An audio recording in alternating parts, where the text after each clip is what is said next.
സ്വന്തം ശരീരത്തിന്റെ പിശുക്ക് ഒരാൾ ശ്രദ്ധിച്ചാൽ, സൂക്ഷിച്ചാൽ അവൻ വിജയിക്കുന്നവരെ കൂട്ടത്തിലാണ്. പിശുക്ക് ചില കാര്യങ്ങളിലൊന്നും സഹോദരന്മാരെ തീരെ പിശുക്ക് പാടില്ല. നന്മ ചെയ്യാൻ ഒട്ടും തന്നെ പിശുക്ക് പാടില്ല. നന്മ ചെയ്യാൻ നമ്മുടെ ശരീരത്തിന് പിശുക്ക് തോന്നിയാൽ അതാണ് ഏറ്റവും വലിയ പിശുക്ക്. സാമ്പത്തിക രംഗത്തുള്ള പിശുക്കിനെക്കാളും വലിയ പിശുക്ക് നന്മ ചെയ്യുന്നിടത്ത് ശരീരത്തിന് വരുന്ന പിശുക്കാണ്. ഉദാഹരണമായി പറഞ്ഞാൽ, സുബ്ഹി നിസ്കാരത്തിന് എഴുന്നേറ്റൊരു മനുഷ്യൻ, അവന് ഏറ്റവും ശ്രേഷ്ഠമായി ലഭിക്കുന്ന ഒരു 2 റക്അത്ത് സുന്നത്തുണ്ട്. സുന്നത്ത് നിസ്കാരങ്ങളിൽ, റവാത്തിബ് സുന്നത്തുകളിൽ വളരെ ശ്രേഷ്ഠതയുള്ള സുന്നത്താണ് സുബ്ഹിന്റെ സുന്നത്ത്. സുബ്ഹി നിസ്കാരത്തിന്റെ സുന്നത്ത് പോലെ മറ്റു നിസ്കാരങ്ങൾക്ക് അപ്പുറത്തും ഇപ്പുറത്തുമുള്ള സുന്നത്തിന് അത്ര വലിയ മഹത്വമില്ല. കാരണം സുബ്ഹിന്റെ 2 റക്അത്ത് സുന്നത്തിൽ നബി സല്ലല്ലാഹു അലൈഹി വസല്ലം തങ്ങൾ 2 തവണ 2 വിധത്തിലുള്ള സൂറത്ത് ഓതിയിട്ട് നിസ്കരിച്ചിട്ടുണ്ട്. റവാത്തിബുകളിൽ എല്ലാ റവാത്തിബിനും സൂറത്ത് ഹദീസിൽ വന്നിട്ടില്ല. അതേ സമയത്ത് സുബ്ഹിന്റെ മുമ്പുള്ള 2 റക്അത്ത് സുന്നത്ത് നിസ്കാരം, അതിൽ ഫാത്തിഹ മാത്രമല്ല സൂറത്ത് കൂടി ഓതേണ്ടതുണ്ട്. ഒരു സൂറത്ത് ഒരു റക്അത്തിൽ ഓതിയാൽ പോരാ, ഒരു റക്അത്തിൽ തന്നെ 2 സൂറത്ത് ഓതണം. ഒന്നാമ റക്അത്തിൽ സൂറത്തു ശർഹ്, അലം നശ്റഹ് ലക സദ്റക എന്ന സൂറത്ത് ഓതണം. അതേ ഖുൽ യാ അയ്യുഹൽ കാഫിറൂൻ എന്ന സൂറത്തും ഓതണം. രണ്ടാമത്തെ റക്അത്തിൽ അലം തറ കൈഫ ഫഅല റബ്ബുക ബി അസ്ഹാബിൽ ഫീൽ എന്ന സൂറത്ത് ഓതണം. ഖുൽ ഹുവല്ലാഹു അഹദ് സൂറത്തും ഓതണം. 2 സൂറത്തും 2 ദിവസങ്ങളിലായി നബി സല്ലല്ലാഹു അലൈഹി വസല്ലം ഓതിയതാണ്. രണ്ടും നമുക്ക് സുന്നത്താക്കപ്പെട്ടതാണ്. 2 സൂറത്ത് ഓതിയിട്ടുള്ളൊരു റവാത്തിബ്, അത് സുബ്ഹിന്റെ മുമ്പുള്ള റവാത്തിബ് മാത്രമേ ഉള്ളൂ. സുബ്ഹി നിസ്കാരം കഴിഞ്ഞ് സുബ്ഹിന്റെ മുമ്പ് 2 റക്അത്ത് സുന്നത്ത് നിസ്കരിക്കാൻ ഒരു പിശുക്ക്, അത് വേണ്ട. ഫർളന്നെ നിസ്കരിക്കാത്ത ആൾക്കാർ എത്ര ഉണ്ട് എന്നാണ് ഫർള് നിസ്കരിച്ച ആൾ ചിന്തിക്കുന്നത്. ഫർളന്നെ നിസ്കരിക്കാത്ത എത്ര ആളുണ്ട്, അപ്പൊ ഞാൻ എത്ര മെച്ചാണ്, ഞാൻ ഫർള് നിസ്കരിച്ചല്ലോ. ജമാഅത്തിന് പോയി ജമാഅത്ത് നിസ്കാരം കഴിഞ്ഞിട്ട് അപ്പുറത്ത് 2 റക്അത്ത് സുന്നത്ത് നിസ്കരിക്കുന്ന ഒരാളെ കണ്ടപ്പോൾ ഒരാൾ ചിന്തിച്ചു, ജമാഅത്തിന് സുബൈക്ക് ഞാൻ പള്ളിയിലെത്തിയില്ലേ, ജമാഅത്തിന് തന്നെ വരാത്ത എത്ര ആൾക്കാരുണ്ട്, അവരെക്കാളും മെച്ചല്ലേ ഞാൻ. പക്ഷെ നിന്റെ ശരീരത്തിന്റെ പിശുക്ക് നീ മാറ്റണം. നന്മയോടുള്ള പിശുക്ക് നമ്മളെ നാശത്തിലേക്ക് കൊണ്ടുപോകും. നന്മയിൽ ശരീരത്തെ പ്രചോദിപ്പിക്കണം. പിശുക്കരുത്, ഒരു നന്മയിലും പിശുക്കരുത്. നന്മയിലുള്ള പിശുക്കാണ് ഭക്ഷണം കഴിക്കുമ്പോൾ ഒരു ബിസ്മില്ലാഹി ചൊല്ലിയ വലിയ കാര്യമാണ്. ബിസ്മില്ലാഹിർ റഹ്മാനിർ റഹീം ചൊല്ലണം, എന്നാ പിന്നെ പിശുക്കൊന്നും ഉണ്ടാകൂല. ബിസ്മില്ലാഹിം ചൊല്ലുന്നിടത്ത് ബിസ്മില്ലാഹിർ റഹ്മാനിർ റഹീം പൂർണ്ണമായിട്ട് ചൊല്ലണ്ടേ. ബിസ്മില്ലാഹിർ റഹ്മാനിർ റഹീം എന്ന് ചൊല്ലേണ്ട സ്ഥലങ്ങളിലൊക്കെ അങ്ങനെ തന്നെ ചൊല്ലണം. ബിസ്മില്ലാഹിൽ ചുരുക്കരുത്. അപ്പൊ നമ്മൾ ചിന്തിക്കുന്ന അങ്ങനെയാണ്, ബിസ്മില്ലാഹി പോലും ചൊല്ലാത്ത ആൾക്കാരില്ല, ഞാൻ അതെങ്കിലും ചൊല്ലിയല്ലോ. നമ്മളെയാണ് ശ്രദ്ധിക്കേണ്ടത്. ഞാൻ എത്ര ചുരുക്കിയത്, ചുരുക്കണ്ട, പിശുക്കണ്ട, അത് ഫുള്ളായിട്ട് ചെയ്യണം. 3 കാര്യങ്ങൾ നിന്നെ നാശത്തിലേക്ക് നയിക്കുമെന്ന് സയ്യിദുനാ റസൂലുള്ളാഹി സ്വല്ലല്ലാഹു അലൈഹി വസല്ലം നിങ്ങൾ പറഞ്ഞ 1 ശുഹുൻ മുതാഅ്, സലാസുൻ ഹുന്ന മുഹ്ലികാത്തുൻ. 3 കാര്യങ്ങൾ നമ്മെ നശിപ്പിച്ചു കളയുന്ന കാര്യങ്ങളാണ്. അതിലൊന്ന് തങ്ങൾ പറഞ്ഞു ശുഹുൻ മുതാഅ്, വിധേയപ്പെടുന്ന തരത്തിലുള്ള പിശുക്ക്. നന്മ ചെയ്യാനുള്ള ശരീരത്തിന്റെ പിശുക്ക്, അത് നാശത്തിലേക്കാണ് കൊണ്ടുപോകുന്നത്. നന്മയിലേക്കല്ല, ഉയർച്ചയിലേക്കല്ല. ചെയ്യുന്നത് പൂർണ്ണമായി ചെയ്യുന്നതാണ് ഏറ്റവും വലുത്. അത് ചുരുക്കുന്നതാണ് സഹോദരങ്ങളെ പിശുക്കെന്ന് പറയുന്നത്. പലയിടത്തും അങ്ങനെ ചുരുക്കുന്ന അവസ്ഥകൾ കാണാം. ചുരുക്കരുത്, മുഴുവനായിട്ട് ചൊല്ലണം. ഇമാം നബി റളിയല്ലാഹു അൻഹു പറഞ്ഞില്ലേ, ഒരാള് സ്വല്ലല്ലാഹു അലൈഹി വസല്ലം എന്ന് എഴുതുന്നിടത്ത് സ്വാദിട്ടിട്ട് ചുരുക്കാൻ പാടില്ല. സ്വൽഅം എന്ന് എഴുതിയിട്ടും ചുരുക്കാൻ പാടില്ല.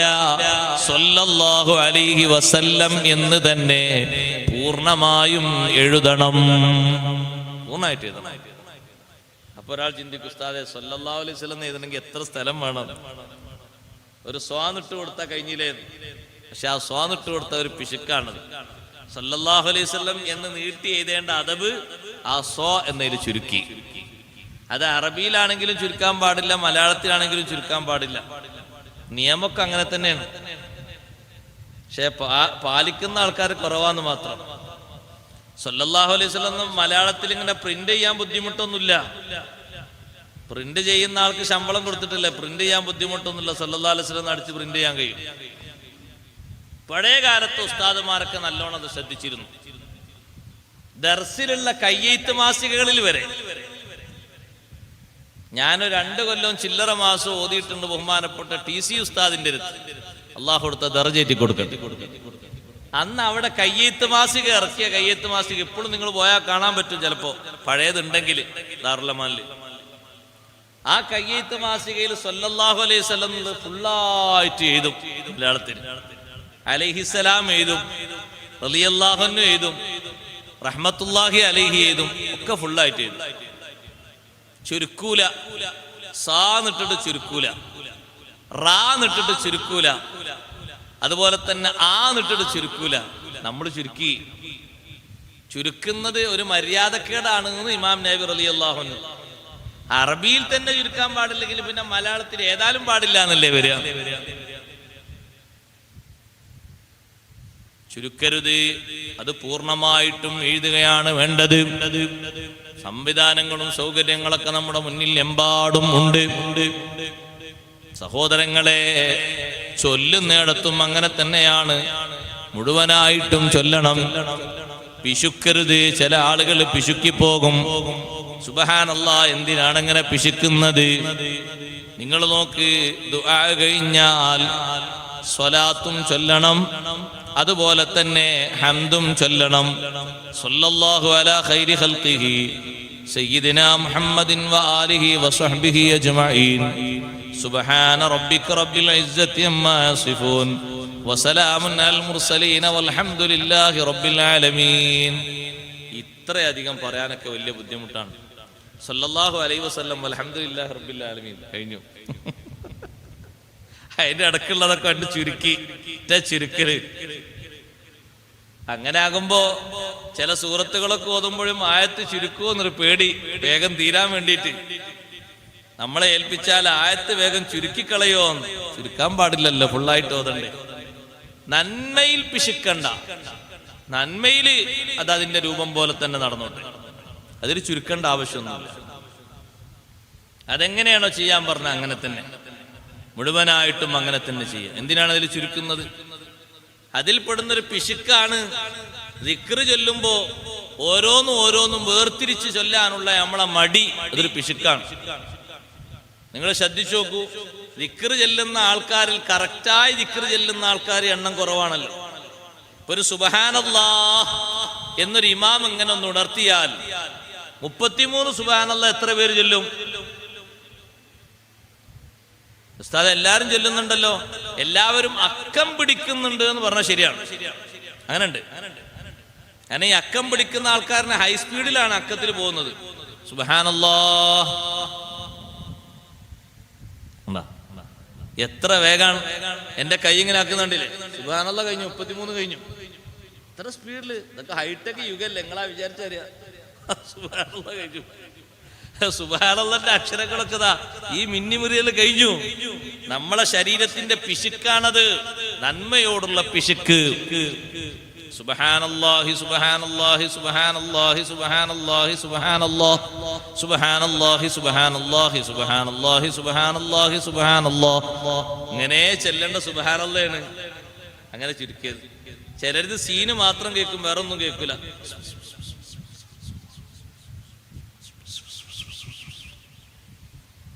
അൽഹംദുലില്ലാഹ് അങ്ങനെ തന്നെ, അല്ലാഹു അക്ബർ അങ്ങനെ തന്നെ. പിശുക്കരുത്. പിശുക്കിയാലേ നമുക്ക് നേട്ടലുണ്ടാകുക, കോട്ടുണ്ടാകും, നാശത്തിലേക്കാ പോവുക. ചെല്ലേണ്ടത് ഫുള്ള് ചെല്ലണം, ചെല്ലേണ്ടത് ഫുള്ള് ചെല്ലണം, ചുരുക്കാൻ പാടില്ല. അതതിന്റെ കറക്റ്റ് പോലെ തന്നെ ചൊല്ലണം. നമ്മൾ വെട്ടിച്ചുരുക്കരുത്. ചൊല്ലാൻ വേണ്ടി നമ്മളോട് നിശ്ചയിച്ചത് അങ്ങനെ തന്നെ ചൊല്ലണം. എങ്ങനെയാണോ നമുക്ക് ചൊല്ലാൻ പറ്റുന്നത് ആ രൂപത്തിൽ, സൗകര്യമാകുന്ന രൂപത്തിൽ, അക്ഷരങ്ങളൊക്കെ വെളിവാകുന്ന രൂപത്തിൽ തന്നെ ചൊല്ലണം. സുബ്ഹാനല്ലാഹ് 33, അൽഹംദുലില്ലാഹ് 33, അല്ലാഹു അക്ബർ 33, ഒരു ലാ ഇലാഹ ഇല്ലല്ലാഹു വഹ്ദഹു ലാ ശരീക ലഹു ലഹുൽ മുൽക്കു വലഹുൽ ഹംദു യുഹ്യി വയുമീതുഹു അലാ കുല്ലി ഷൈഇൻ ഖദീർ. 100 ദിക്ർ നമ്മൾ അവിടെ ചൊല്ലുകയാണ്. ഒരു 10 തഹ്ലീലും ചൊല്ലുന്നു. തഹ്ലീൽ ഒരു പക്ഷേ 10 എണ്ണം ക്ലിയർ ആകുന്നുണ്ടാകും. അതിന്റെ മുമ്പുള്ള ദിക്റുകളൊന്നും സഹോദരന്മാരെ എഴുതപ്പെടുമോ എന്നറിയില്ല. ഒരു സൗണ്ട് മാത്രമാണ് വരുന്നത്, ഒരൊറ്റ അക്ഷരവും അതിന്റെ കൂടെ വരുന്നില്ല. സുബ്ഹാനല്ലാഹ്, എല്ലാം കറക്റ്റ് ആയിട്ട് തന്നെ ചൊല്ലണം, പിശുക്കരുത്. ആ രൂപഭാവങ്ങൾ അങ്ങനെ സ്വീകരിക്കണം. നിശ്ചയിച്ച് ചൊല്ലാൻ വേണ്ടി പറഞ്ഞത് അങ്ങനെ തന്നെ ചൊല്ലണം. ഒരു മടിയും കാണിക്കരുത്. ചൊല്ലാൻ വേണ്ടി എണ്ണം കണക്കാക്കി പറയാതെ നിങ്ങളെ പാകം പോലെ ചൊല്ലിക്കോളൂ എന്ന് നബി സല്ലല്ലാഹു അലൈഹി വസല്ലം പറഞ്ഞപ്പോ, കഴിവിന്റെ പരമാവധി വർദ്ധിപ്പിച്ച് ചൊല്ലിയപ്പോ, ചൊല്ലിയതിന് കണക്കിലധികം അല്ലാഹു തആല കൊടുത്തില്ലേ മഹാന്മാർക്ക്.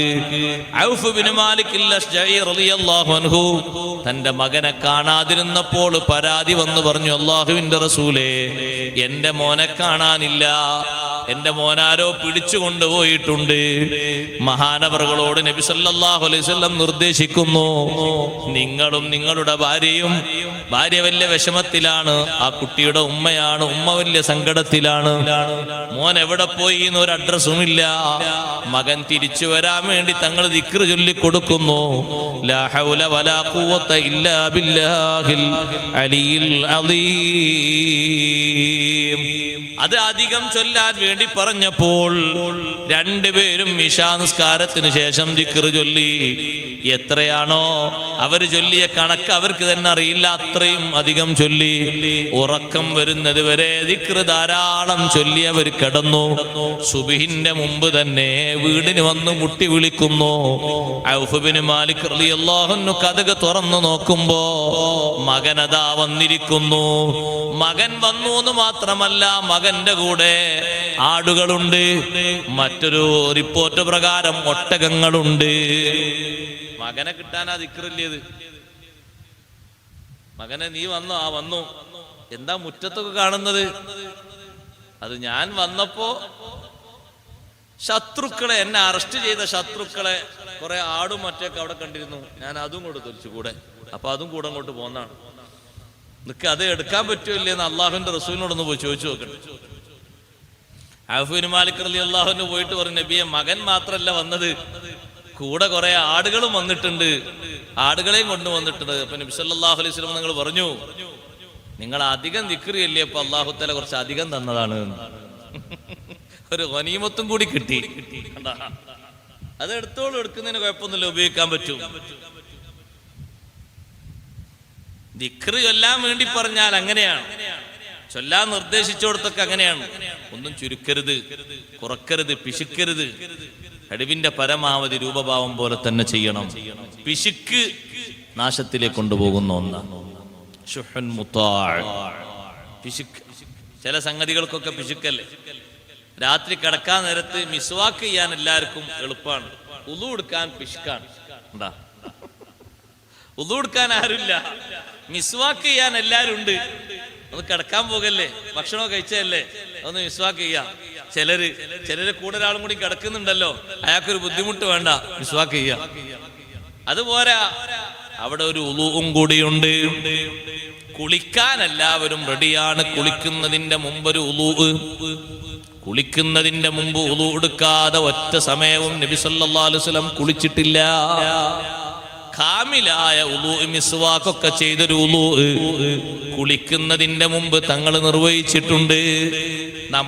നമ്മൾ കുളിക്കാറുണ്ട്, പക്ഷേ കുളിയുടെ മുമ്പ് നമുക്ക് ഉളു പതിവില്ല. നമ്മളത് ശീലമാക്കിയിട്ടില്ല, ശീലമാക്കണം. നമ്മെ കൊണ്ട് കഴിയുന്നതാ സഹോദരങ്ങളെ. ഇതൊക്കെ കഴിവിന്റെ പരമാവധി തഖ്വ ചെയ്യണമെന്ന് പറഞ്ഞാൽ ഈ കാര്യങ്ങളൊക്കെ സൂക്ഷിക്കണം എന്ന് തന്നെയാണ് അതിന്റെ അർത്ഥം. എത്ര സുന്നത്തുകൾ നമ്മുടെ ജീവിതത്തിൽ പതിവാക്കാൻ കഴിയുമോ അത്രയും സുന്നത്തുകൾ നമ്മുടെ ജീവിതത്തിൽ പതിവാക്കണം. അത് ഏറ്റവും വലിയ തഖ്വയാണ്.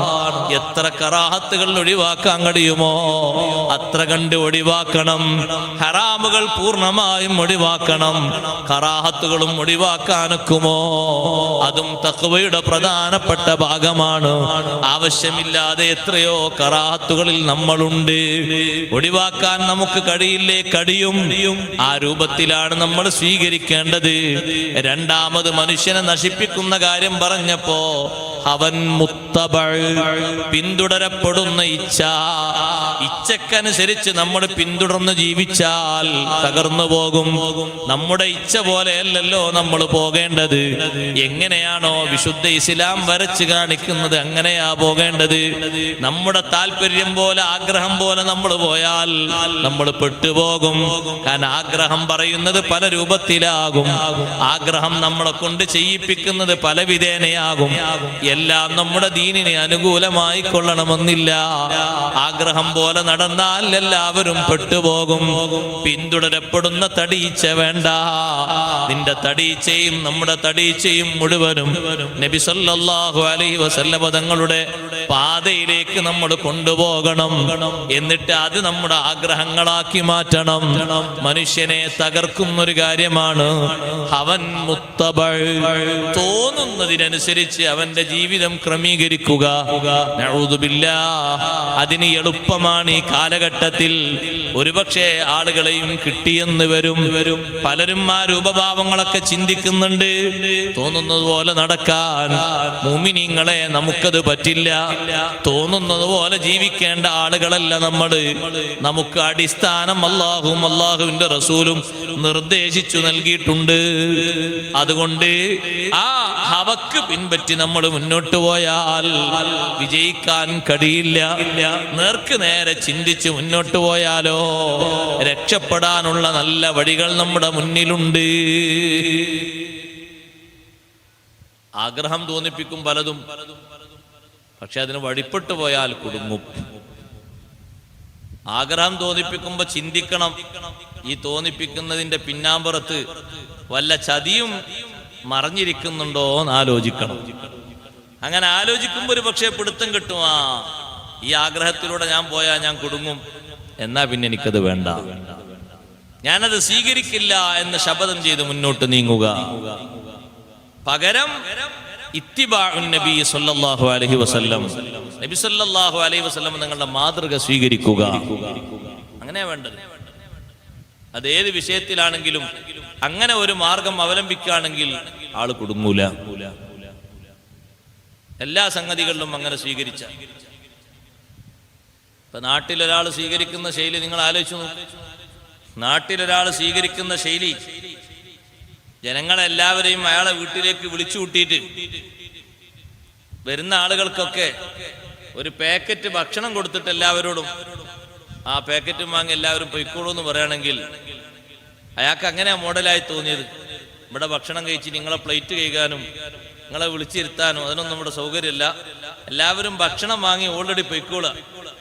നേർച്ചക്കൊക്കെ ഭക്ഷണം കൊടുക്കുമ്പോൾ അങ്ങനെ കൊടുത്തു വിടുകയാണ്. വീട്ടില് വിളിച്ച് വരുത്തിയ ആളുകൾക്ക് ഭക്ഷണം കൊടുത്ത് അങ്ങനെ വിടുമ്പോ ഒരുപാട് പോരായ്മകൾ നമുക്കവിടെ കുറവുണ്ട്. ഒരുപാട് കാര്യങ്ങൾ നമുക്ക് നഷ്ടമായി പോകുന്നു. ഒന്ന്, ആ വന്ന ആളുകളൊക്കെ നമ്മുടെ അതിഥികളാണ്. അവരെ ബഹുമാനിക്കാനും സ്വീകരിക്കാനും സൽക്കരിക്കാനും കഴിഞ്ഞില്ല. എങ്ങനെ ബഹുമാനിച്ചിരുത്തണം? ഇരുത്തേണ്ട മാർഗങ്ങളിൽ അവരെ ബഹുമാനിച്ചിരുത്തണം. ഭക്ഷണം അവരെ മുന്നിൽ കൊണ്ടുപോയി വെച്ച് വിളമ്പിക്കൊടുക്കണം. മുന്നിൽ ഇങ്ങനെ ഭക്ഷണം കൊണ്ടുപോയി വെച്ച് കൊടുക്കണം. ഭക്ഷണം ഒരു ചെമ്പിൽ വെച്ച് അതിൽ നിന്ന് അവരോട് വിളമ്പാൻ പറയാൻ പാടില്ല. അതൊക്കെ ലേറ്റസ്റ്റ് മോഡലായി വരും. പക്ഷേ ഇസ്ലാമിനത് മോഡലല്ല. അത് അപമര്യാദയാണ്. അതിഥിയോട് ചെയ്യുന്ന മര്യാദക്കേടാണ്. അതിഥിയെ ബഹുമാനിക്കുന്നത് ഈമാനിന്റെ ഭാഗമാണ്. അയാൾ വന്ന് അങ്ങനെ ഒരു ഭാഗത്ത് ഇരിക്കാൻ സ്ഥലമില്ലാതെ നിന്നു പോകരുത്. ഇരിക്കാൻ ചെയർ വേണം. സലാം പറഞ്ഞ് അവരെ സ്വീകരിച്ചിരുത്തണം. ആശ്വാസത്തിന് വന്ന രൂപത്തിൽ തന്നെ എന്തെങ്കിലുമൊക്കെ കുടിക്കാൻ കൊടുക്കണം, വെള്ളം കൊടുക്കണം. നബി സല്ലല്ലാഹു അലൈഹി വസല്ലം തങ്ങൾ ആതിഥ്യ മര്യാദകളൊക്കെ പഠിപ്പിച്ചത് ഖലീലുല്ലാഹി ഇബ്രാഹിം അലൈഹി സ്വലാത്തു വസ്സലാമിന്റെ അതിഥി സൽക്കാരത്തിന്റെ മര്യാദകളാണ്. ഇബ്രാഹിം നബി അലൈഹിസ്സലാമിന്റെ കൈകൊണ്ട് സാറ ബീവിയുടെയും റളിയല്ലാഹു അൻഹാ കൈകൊണ്ട് ഭക്ഷണമുണ്ടാക്കിയിട്ട് ഒരു തളികയിൽ ആ ഭക്ഷണവും പിടിച്ച് ഇബ്രാഹിം നബി അലൈഹിസ്സലാം അതിഥികളെ മുന്നിലേക്ക് ഇങ്ങനെ വരുന്നു. മുന്നിൽ അതങ്ങനെ വെച്ചു കൊടുക്കുന്നു. ഭക്ഷണം കഴിക്കാനുള്ള എല്ലാ സെറ്റപ്പും ചെയ്തു കൊടുക്കുന്നു. ആരാണ് എന്ന് തിരിച്ചറിയാഞ്ഞിട്ട് പോലും അതിഥികളെ കിട്ടിയല്ലോ എന്ന ബഹുമാനം കൊണ്ട് എല്ലാ നിലക്കുമുള്ള വലിയൊരു ഭക്ഷണമുണ്ടാക്കി മുന്തിയ ഭക്ഷണം അവരെ മുന്നിൽ കൊണ്ടുപോയി കൊടുത്തപ്പോ ഭക്ഷണം കഴിക്കാതെ കൈ സ്പർശിക്കാതെ മാറി നിൽക്കുന്നത് കണ്ടപ്പോ ഇബ്രാഹിം നബി അലൈഹിസ്സലാമിന് പേടി തോന്നി. ഇബ്രാഹിം നബി അലൈഹിസ്സലാമിനോട് അവർ പറഞ്ഞു, പേടിക്കണ്ട, ഞങ്ങൾ ഭക്ഷണം കഴിക്കാൻ വേണ്ടി വന്നവരല്ല. ഇന്നാ ഉർസിൽനാ ഇലാ ഖൗമി ലൂത്ത്. ലൂത്ത് നബി അലൈഹിസ്സലാമിന്റെ ജനതയിലേക്ക് അയക്കപ്പെട്ട മലക്കുകളാണ് ഞങ്ങൾ. അവരെ ശിക്ഷിക്കാൻ വേണ്ടി പോകുന്ന വഴിക്ക് ഇവിടെ ഞങ്ങളൊന്ന് ഇറങ്ങിയതാണ്. ചെറിയൊരു സന്തോഷ വാർത്ത അറിയിക്കാൻ വേണ്ടി ഇറങ്ങിയതാണ്. ഞങ്ങൾ ഭക്ഷണം കഴിക്കുന്നവരല്ല. ഭക്ഷണം കഴിക്കുന്നവരല്ലാഞ്ഞിട്ട് പോലും മനുഷ്യവേഷത്തിൽ വന്ന ആളുകളെ ഒരു പരിചയമില്ലാതെ എത്ര പെട്ടെന്നാണ് മഹാനവർഗർ സ്വീകരിച്ചത്. അവരെ സലാം പറഞ്ഞ് അവരെ ഇരുത്തി ഭക്ഷണം പാചകം ചെയ്ത് അവരെ മുന്നിൽ കൊണ്ടുവന്ന് റെഡിയാക്കി വെച്ചു കൊടുത്തു. അങ്ങനെയാണ് അതിന്റെ ബഹുമാനം. വന്ന ആൾക്കാരെ പാത്രവും കൊടുത്ത് വാരിയെടുത്ത് കൊണ്ടുപോയി എവിടെയെങ്കിലും ചാരി നിന്ന് തിന്നാൻ വേണ്ടി പറയലല്ല. അത് ബഹുമാനക്കേടാണ്. അത് ചെയ്യാൻ പാടില്ല. അതിന് ലോകത്തുള്ള ഏതാള് എത്ര വലിയ അംഗീകാരവും സമ്മതവും കൊടുത്താലും ശരി, മുസ്ലിമിന് അത് പറ്റില്ല. അവൻ ആ മോഡല് ആളുകളെ ഭക്ഷണം കൊടുത്തിട്ട് എവിടെങ്കിലും ചാരി നിർത്തിയിട്ടോ അല്ലെങ്കിൽ ഏതെങ്കിലുമൊക്കെ സ്ഥലത്ത് ഇങ്ങനെ നടന്നിട്ടോ ഒക്കെ ഭക്ഷണം കഴിക്കുന്ന ഏർപ്പാട് അത് ഏറ്റവും മോശപ്പെട്ടതാണ്. അവനോട് ചെയ്യുന്ന അപമര്യാദയാണ്. അതിനേക്കാളും നല്ലത് ആരെയും സ്വീകരിക്കാതിരിക്കലാണ് നല്ലത്. അപ്പൊ ഒരു പക്ഷേ മോഡലായിട്ട് അങ്ങനെ പറയും. പക്ഷെ അതിന്റെ പിന്നാലെ പോകരുത്. മോഡൽ നമുക്ക് സംവിധാനിക്കുന്നിടത്തൊക്കെ ഇത്തിബാണ് പരിഗണിക്കേണ്ടത്. ഏത് മോഡലാണ് നമ്മൾ മുന്നോട്ട് മുന്തിക്കുന്നതെങ്കിലും അഷ്റഫുൽ ഖൽഖ് സ്വല്ലല്ലാഹു അലൈഹി വസല്ലം തങ്ങളുടെയും സ്വഹാബത്തിന്റെയും മഹാന്മാരുടെയും മാതൃകാ വിഷയത്തിൽ എന്താണോ അതാണ് അന്വേഷിക്കുകയും ജീവിതത്തിൽ പ്രാവർത്തികമാക്കുകയും ചെയ്യേണ്ടത്. എന്നാ പിന്നെ നമുക്ക് പിഴക്കേണ്ടി വരില്ല, നമുക്ക് തെറ്റേണ്ടി വരില്ല. എല്ലാ കാര്യങ്ങളിലും അങ്ങനെയല്ലേ മാതൃക സ്വീകരിച്ചത്. നിങ്ങൾ നോക്ക്, സാധാരണ എല്ലാവരും നമ്മുടെ നാട്ടിൽ കിട്ടൂല, എപ്പോഴെങ്കിലുമൊക്കെ കിട്ടിയാൽ ഭക്ഷിക്കുന്ന ഒരു സാധനമാണ് ഉടുമ്പ്. ഭക്ഷിക്കൽ ഹലാലായതാ. ഉടുമ്പ് ഹലാലായ ജീവിയാണ്. ഈ ഉടുമ്പ് ശരിയാക്കിയിട്ട് അറുത്ത് വേവിച്ച് റെഡിയാക്കി മുന്നിൽ കൊണ്ടുവന്ന് വെച്ചപ്പോ മഹാന്മാരുടെ കൂട്ടത്തിൽ നിന്ന് ഒരുവിധം ആളുകൾ അത് മുന്നിൽ കഴിക്കാൻ വേണ്ടി വെച്ചതാണ്. ഉടുമ്പിനെ ശരിയാക്കി വെച്ചതാ, വേവിച്ച് റെഡിയാക്കി കൊണ്ടുവന്ന് വെച്ചപ്പോ അവരെ ചർച്ച, ഒരു കൂട്ടം ആൾക്കാർ പറഞ്ഞു, നബി സല്ലല്ലാഹു അലൈഹി വസല്ലം നിങ്ങൾ കഴിച്ചിട്ടില്ലല്ലോ, അതുകൊണ്ട് എനിക്ക് വേണ്ടാറുണ്ട്. കാരണം തങ്ങൾ കഴിച്ചത് മാത്രമേ ഞാൻ ഈ ദുനിയാവിൽ കഴിക്കാൻ ആഗ്രഹിക്കുന്നുള്ളൂ, താല്പര്യപ്പെടുന്നുള്ളൂ. കഴിക്കാത്ത ഒരു സംഗതി ഇത് മാത്രമല്ല, ഒന്ന് രണ്ട് സംഗതികളൊക്കെ ഞാൻ ഒഴിവാക്കിയിട്ടുണ്ട്. ആ കൂട്ടത്തിൽ ഇതും എനിക്ക് വേണ്ട. മറ്റൊരു കൂട്ടം മഹാന്മാരായ ആൾക്കാർ പറഞ്ഞു, നബി സല്ലല്ലാഹു അലൈഹി വസല്ലം ഉടുമ്പിനെ ഇങ്ങനെ തങ്ങൾക്ക് കൊണ്ടുവന്ന് സൽക്കരിച്ചപ്പോ സ്വഹാബത്തിലേക്ക് ഇങ്ങനെ നീക്കിക്കൊടുത്തു, നിങ്ങൾ കഴിച്ചോളൂ എന്ന് പറഞ്ഞു. അവര് കഴിച്ചു. അവര് കഴിക്കുന്നതിന് എതിർപ്പൊന്നും തങ്ങൾ പ്രകടിപ്പിച്ചിട്ടില്ല. സ്വഹാബത്ത് കഴിച്ചപ്പോ പറ്റൂല എന്നല്ലല്ലോ തങ്ങൾ പറഞ്ഞത്, കഴിച്ചോളൂ എന്നല്ലേ. അതുകൊണ്ട് നമുക്ക് കഴിക്കാം. കഴിക്കുന്നതിന് വിരോധമൊന്നുമില്ല, കഴിക്കുന്നതിന് തെറ്റൊന്നുമില്ല, ജായിസാണ്, ഹലാലാണ്, ഒരു കുഴപ്പമില്ല. പക്ഷെ അവരെ കുറച്ചാൾക്കാരവിടെ എഴുന്നേറ്റ് പോയത് നബി സല്ലല്ലാഹു അലൈഹി വസല്ലം അത് കഴിച്ചിട്ടില്ലല്ലോ എന്നത്. അങ്ങനെ ഇത്തിബാഉണ്ടല്ലോ സ്വഹാബത്തിൽ. സ്വഹാബിമാരുടെ കൂട്ടത്തിൽ അബൂ അയ്യൂബുൽ അൻസാരി റളിയല്ലാഹു അൻഹുവിന്റെ വീട്ടില് തങ്ങൾ താമസിക്കുന്ന ഘട്ടത്തിൽ ഒരു ദിവസം മഹാനവറുകൾ നല്ല ഒരു സ്പെഷ്യൽ ഭക്ഷണം ഉണ്ടാക്കി. അന്ന് സ്പെഷ്യൽ ആയിക്കോട്ടെ എന്ന് കരുതിയിട്ട് ഒരു സ്പെഷ്യൽ ഭക്ഷണം ഉണ്ടാക്കി.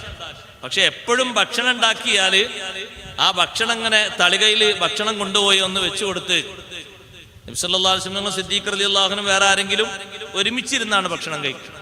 ഓരോ പാത്രത്തില്ല, ഒറ്റ പാത്രത്തിൽ.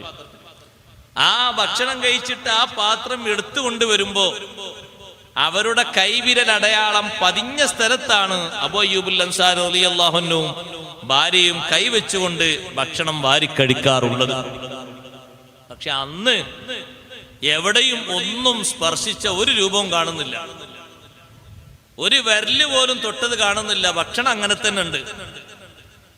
അതില് ആ ഭക്ഷണത്തില് ധാന്യങ്ങളുണ്ട്, മാംസമുണ്ട്, അതുപോലെ തന്നെ അത് പൊരിച്ചൊക്കെ റെഡി ആയിട്ടുണ്ട്. നല്ലൊരു ഭക്ഷണമാണ്. പക്ഷെ തങ്ങൾ അതിൽ തൊടാത്ത രൂപം കണ്ടപ്പോ അബൂ അയ്യൂബുൽ അൻസാരി റളിയല്ലാഹു അൻഹു പേടിച്ചു. മഹാനവറുകൾ വന്ന് ചോദിച്ചു, അല്ലാഹുവിന്റെ റസൂലേ, ഭക്ഷണത്തിന് എന്താണ് കുഴപ്പം? നബി സല്ലല്ലാഹു അലൈഹി വസല്ലം തങ്ങൾ പറഞ്ഞു, നല്ല ഭക്ഷണമാണ്, കുഴപ്പമൊന്നുമില്ല. പക്ഷേ എനിക്ക് ഇഷ്ടമില്ലാത്ത ഒരു സംഗതി അതിലുണ്ട്. ഞാനത് കഴിക്കുന്നത് എനിക്ക് വെറുപ്പാണ്. കാരണം മലക്കുകളോട് സംവദിക്കുന്ന ആളാണ് ഞാൻ. അവർക്കതിന്റെ വാസന ഇഷ്ടമില്ല. വേവിക്കാത്ത ഉള്ളി അതിൽ വെച്ചിട്ടുണ്ടല്ലോ നിങ്ങൾ. വേവിക്കാത്ത ഉള്ളി അരിഞ്ഞ് റെഡിയാക്കി നല്ല ഭംഗിയിൽ കട്ട് ചെയ്ത് പല ഭാഗങ്ങളിലും അത് നിങ്ങൾ വെച്ചിട്ടുണ്ട്. അതെനിക്ക് കഴിക്കുന്നത് എനിക്ക് ഇഷ്ടമില്ലാത്തത് കൊണ്ട് ഞാൻ അത് കഴിച്ചില്ല. അബൂ അയ്യൂബുൽ അൻസാരി റളിയല്ലാഹു അൻഹു തീരുമാനിക്കുന്നത്, ആ രീതിയിലുള്ള ഭക്ഷണം തങ്ങൾക്ക് വേണ്ടെങ്കിൽ ഇനി എന്റെ ജീവിതകാലത്ത് എനിക്കും വേണ്ട. വേവിക്കാത്ത പച്ച ഉള്ളി തങ്ങൾ കഴിക്കാൻ ആഗ്രഹിക്കാത്തത്, ഇഷ്ടപ്പെടാത്തത്, അതിന്റെ വാസന മലക്കുകൾക്ക് വെറുപ്പായത് കൊണ്ടാണ്. ഉള്ളി മാത്രം കഴിച്ചാല് അവരോട് സംവദിക്കാൻ ഒരു പ്രയാസം ഉണ്ട് എന്ന നിലക്ക് തങ്ങൾ ഉപേക്ഷിച്ചതാണ്. സഹോദരങ്ങളെ, വേവിച്ച ഉള്ളിക്ക് ആ പ്രശ്നം ഇല്ല. പച്ച ഉള്ളിയായതുകൊണ്ട് അബൂ അയ്യൂബുൽ അൻസാരി റളിയല്ലാഹു അൻഹു തീരുമാനിക്കുന്നു, അത്തരത്തിൽ മോഡൽ കൂടിയ ഭക്ഷണങ്ങൾ, ഈ പച്ച ഉള്ളി ചേർത്തിട്ടുള്ള ഭക്ഷ്യവസ്തുക്കൾ ഇനി വേണ്ട. നമ്മുടെ വീട്ടിൽ അത് ഉണ്ടാക്കേണ്ട. തങ്ങൾക്ക് താല്പര്യമില്ലെങ്കിൽ ആ രീതിയിലുള്ള ഭക്ഷണം വേണ്ട. അവരങ്ങനെയാ തീരുമാനിക്കുന്നത്.